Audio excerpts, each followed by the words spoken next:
से तनातनी के बीच मालदीव ने पहले भारतीय सेना पर बयान दिया और अब वो मिसाइल ले जाने वाले ड्रोन खरीद रहा है। मालदीव की मुइज्जू सरकार ने भारत विरोधी देश तुर्की के साथ इन ड्रोन्स के लिए एक समझौता किया है।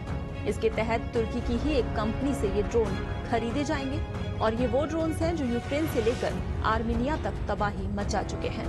ऐसे में सवाल ये उठता है कि लगातार जहर उगल रहे मालदीव की ड्रोन खरीद की ये साजिश क्या भारत को ध्यान में रखकर की जा रही है? इससे पहले मालदीव के राष्ट्रपति मोहम्मद मुइज्जू के फरमान पर भारतीय सैनिकों को मालदीव से जाने को कहा गया। अब मालदीव की मुइज्जू सरकार ने भारत विरोधी देश तुर्की के साथ ड्रोन के लिए एक समझौता किया है।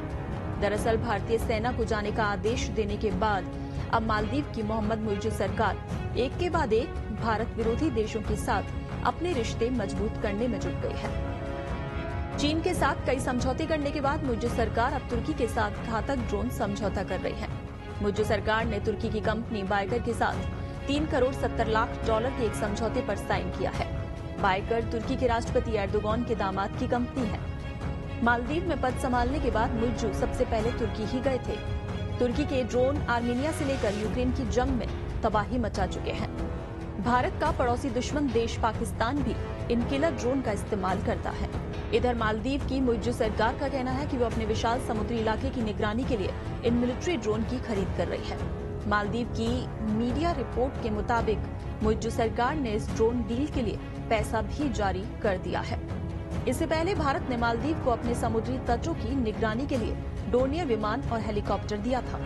भारतीय सैन्य तकनीकी दल इस विमान की रिपेयरिंग करता था। इन भारतीय सैनिकों को मालदीव के राष्ट्रपति ने 15 मार्च तक चले जाने के लिए कहा है।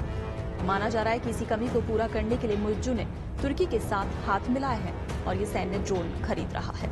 ये भी सामने आया है कि चीन की यात्रा से लौटने के बाद मुइज्जू ने संकेत दिया था कि वो तुर्की से ड्रोन खरीदने जा रहे हैं। इससे पहले पिछली 13 जनवरी को मुइज्जू ने भारत का नाम लिए बिना कहा था कि मालदीव किसी से कम नहीं। उन्होंने कहा, भले ही उनके द्वीप छोटे हों, वो एक विशाल देश है जिसका 9 लाख वर्ग किलोमीटर विशेष आर्थिक क्षेत्र है। मालदीव उन देशों में शामिल है जिसका इस हिंद महासागर में सबसे बड़ा हिस्सा है। ये समुद्र किसी एक देश की प्रॉपर्टी नहीं है।